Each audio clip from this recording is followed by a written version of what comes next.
अस्सलाम वालेकुम दोस्तों, मैं तनवीर रांझा।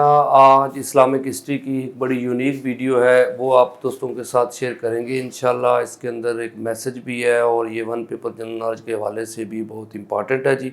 सरकार दो आलम सल्लल्लाहु अलैहि वसल्लम का ये खुतबा भी है और आपका हज भी है जी। आप सल्लल्लाहु अलैहि वसल्लम ने एक हज किया था, 4 उम्रे किए थे जी, क्योंकि आपको पता होना चाहिए कि पहला उम्रा जो है वो 7 हिजरी को, फिर दूसरा 8 हिजरी को और फिर बाकी हज के मौके पे। तो अब याद रखिएगा कि 4 उम्रे हैं और एक हज है जी आप सल्लल्लाहु अलैहि वसल्लम का, और इसे हज्जतुल विदा भी बोलते हैं जी। लास्ट हज है जी, यानी हज आप सल्लल्लाहु अलैहि वसल्लम ने किए ही एक है और वो आपकी ज़िंदगी के लास्ट में मतलब है कि क्योंकि 10 हिजरी को आप हज कर रहे हैं और 11 हिजरी को आप सल्लल्लाहु अलैहि वसल्लम का विसाल हो रहा है जी।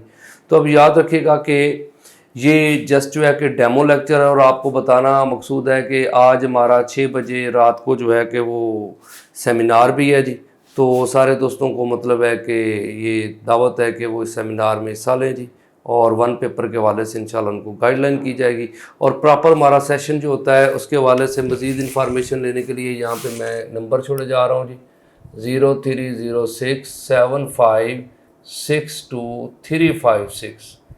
ये आप याद रखिएगा जी कि ये नंबर जो है इस पर आप व्हाट्सएप करके जो है कि इन्फॉर्मेशन ले सकते हैं जी। अब आपको वीडियो की तरफ ले जाते हैं कि सरकार का जो हज है जी, हज्जतुल विदा, उसका प्रोसेस क्या था जी। तो अब याद रखिएगा कि आका सल्लल्लाहु अलैहि वसल्लम ने जो गज़वात थे, 8 हिजरी को गज़वा फ़तह मक्का हो गया जी, और उसके बाद 9 हिजरी को गज़वा तबूक भी है जी। तो वो गज़वात से आप सल्लल्लाहु अलैहि वसल्लम फ़ारग हुए, तो उसके बाद आप सल्लल्लाहु अलैहि वसल्लम जो है वो हुक्म इलाही था, क्योंकि 9 हिजरी को हज फ़र्ज़ हुआ है और 10 हिजरी को आप सल्लल्लाहु अलैहि वसल्लम जो है वो हज कर रहे हैं। पहले अमीरुल हज 9 हिजरी को हज़रत अबू बकर सिद्दीक़ थे जी, उनके साथ 300 सहाबा ने हज किया। लेकिन 10 हिजरी को सरकार ने जब अनाउंस कर दिया कि इस साल मैं ख़ुद हज पे जाऊँगा, तो सारे इलाकों से मुसलमान जो थे वो हज की तैयारियों करके वो मदीना पहुँचना शुरू हो गया कि सरकार के साथ ही हम क्या करेंगे, मक्का जाएंगे जी।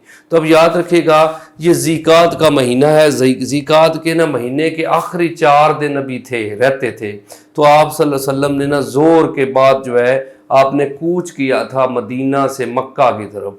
तो आप कहाँ पहुँचे थे जी? पहले दिन असर से पहले आप ज़ुल्हलीफ़ा पहुँच गए। ज़ुल्हलीफ़ा वो जगह है जहाँ इराम बांधा जाता है, ये मीकात की जगह है जी। मीकात वो बोलते हैं कि उस जगह से आगे अगर आप हज या उम्रा करने जा रहे हैं तो आप इराम के बगैर नहीं जा सकते। तो अब याद रखिएगा कि ज़ुल्हलीफ़ा से आप सल्लल्लाहु अलैहि वसल्लम जब असर से पहले पहुँचे थे, तो आप सल्लल्लाहु अलैहि वसल्लम ने ना यहाँ पे आके 2 रिकत नमाज असर पढ़ी है। तो अब आपसे क्वेश्चन ये है कि आपने ये नमाज क्यों पढ़ी जी 2 रिकत? क्योंकि आपको पता होना चाहिए कि जब भी कोई बंदा जो है वो 57 माइल से ज़्यादा सफ़र का इरादा कर ले और उस जगह पे जहाँ वो जा रहा है उसने 15 दिन से कम क़याम करना हो, तो वो कसर नमाज करेगा, और वो कसर शुरू हो जाएगी जब सफ़र स्टार्ट हुआ, तो वहाँ से स्टार्ट हो जाएगी। इस वजह से आप सल्लल्लाहु अलैहि वसल्लम ने 2 रिकत नमाज असर पढ़ी है जी। और फिर आप सल्लल्लाहु अलैहि वसल्लम ने ज़ुल्हलीफ़ा पे ही पूरा अगला दिन सारा गुजारा और रात भी यहीं पे गुजारी। अगली सुबह उसके बाद ज़ोर के वक़्त जो है आप सल्लल्लाहु अलैहि वसल्लम ने गुस्ल फरमाया और इराम के लिए गुस्ल फरमाया, और हज और उम्रा का इकट्ठा ही इराम जो है वो आप सल्लल्लाहु अलैहि वसल्लम ने बांधा था जी। और इस हज के दौरान हज़रत आयशा सदीक़ा जो हैं वो आप सल्लल्लाहु अलैहि वसल्लम के साथ थी जी। फिर आप याद रखिएगा यहाँ से सफ़र स्टार्ट किया और फिर आप 4 ज़िलहज को आप सल्लल्लाहु अलैहि वसल्लम मक्का पहुँचे थे जी। रस्ते में ना 8 रातें आप सल्लल्लाहु अलैहि वसल्लम जो है वो रस्ते में सफ़र में गुजरी थी जी। जब आप सल्लल्लाहु अलैहि वसल्लम जो है वो मक्का पहुँचते हैं तो आपने बैतुल्लाह का तवाफ़ किया और फिर सफ़ा और मरवा की सही की, और फिर अपना इराम नहीं उतारा, यानी आपने उम्रा फरमाया जी, ठीक है ना जी, अदा फरमाया उम्रा। और फिर उसके बाद आप सल्लल्लाहु अलैहि वसल्लम जो है मक्का में एक मकाम है मकाम हिजून, वहाँ पे आप सल्लल्लाहु अलैहि वसल्लम जो है वो तशरीफ़ ले गए और वहीं पे क़याम फरमाया जी। फिर आप याद रखिएगा कि 8 ज़िलहज को आप सल्लल्लाहु अलैहि वसल्लम जो है ये मिना तशरीफ़ ले गए थे जी, और मिना में आप सल्लल्लाहु अलैहि वसल्लम ने पूरा दिन गुजारा। लेकिन 9 ज़िलहज की सुबह को आप सल्लल्लाहु अलैहि वसल्लम जो है कि वापस अरफात की तरफ कूच करते हैं जी। जब अरफात आते हैं تو سورج جب ڈھل گیا یعنی 12 بجے کے بعد کا جب ٹائم ہے تو آپ صلی اللہ علیہ وسلم کے لیے قصوہ اونٹنی جو ہے اس کو تیار کیا گیا جی، اس پہ آپ بیٹھے اور آپ نے خطبہ دیا جی۔ اب یاد رکھیے گا کہ 9 ذی الحج کو زور سے پہلے سرکار نے خطبہ دیا، جس خطبے کو کیا کہا گیا جی؟ خطبہ حجۃ الوداع۔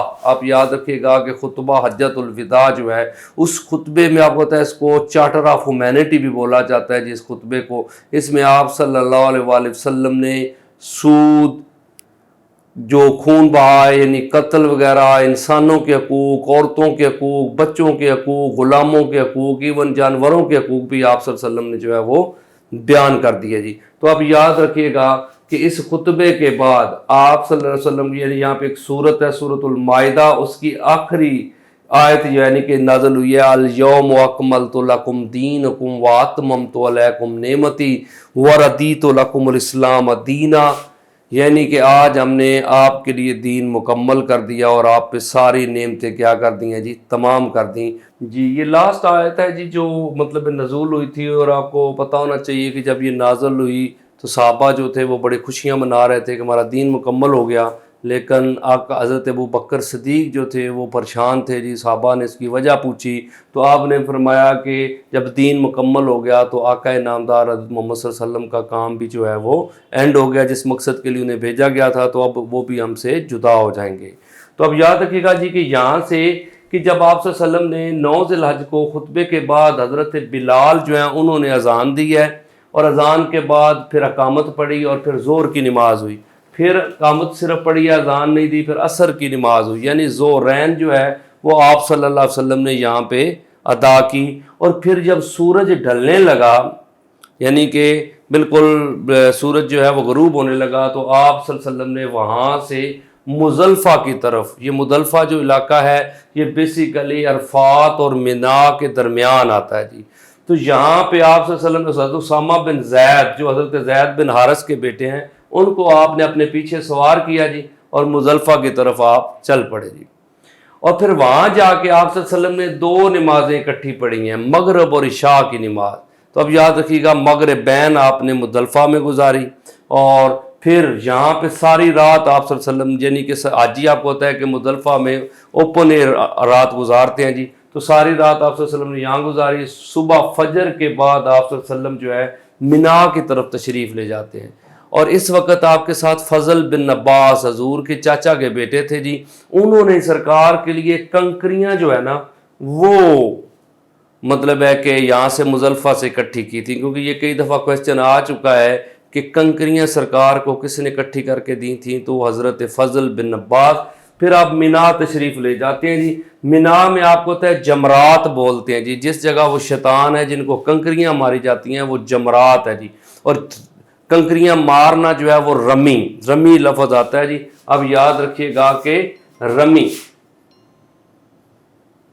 تو آپ نے یاد رکھنا ہے کہ یہاں پہ سرکار نے ان 3 شیطانوں کو، 3 وہ جگہ ہیں جہاں پہ شیطان نے حضرت اسماعیل علیہ السلام کو، حضرت حاجرہ کو اور حضرت ابراہیم علیہ السلام کو الگ الگ روکا تھا، اس جگہ پہ آپ یاد رکھیے گا کہ ان کو کنکریاں ماری جاتی ہیں۔ اس کو یوم الجمرہ بھی بولتے ہیں، یعنی جمرات کا دن ہے، یہ 10 ذی الحج کنکریاں مارنے کا دن ہے شیطانوں کو، تو وہاں کنکریاں ماری۔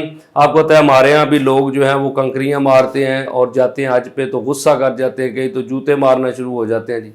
تو مطلب ہے کہ شیطان ان کو کہتا رہتا ہے کہ یار غصہ زیادہ نہ کرو، پھر بھی دوستی تو آپ نے میرے ساتھ ہی کرنی ہے۔ تو اب یاد رکھیے گا کہ یہاں پہ کنکریاں ماری آپ صلی اللہ علیہ وسلم نے جی، اور پھر آپ صلی اللہ علیہ وسلم 100 قربانی کے لیے آپ کو جانور لے کے گئے تھے جی، جن میں سے 63 اونٹ سرکار نے خود ذبح کیے اور 37 اونٹ حضرت علی نے ذبح کیے، اور پھر سارے اونٹوں کے گوشت سے ایک ایک ٹکڑا آپ صلی اللہ علیہ وسلم نے جو ہے کو لیا، اور حضرت علی نے اس گوشت کو پکایا، پھر آپ نے بھی کھایا اور اس کا شوربہ بھی پیا، اور حضرت علی نے بھی جو ہے کہ تناول فرمایا۔ تو اب یاد رکھیے گا کہ یہاں پہ سرکار صلی اللہ علیہ وسلم جو ہے 10 ذی الحج کو دوبارہ آپ تشریف لے جاتے ہیں مکہ، اور پھر طواف کرتے ہیں۔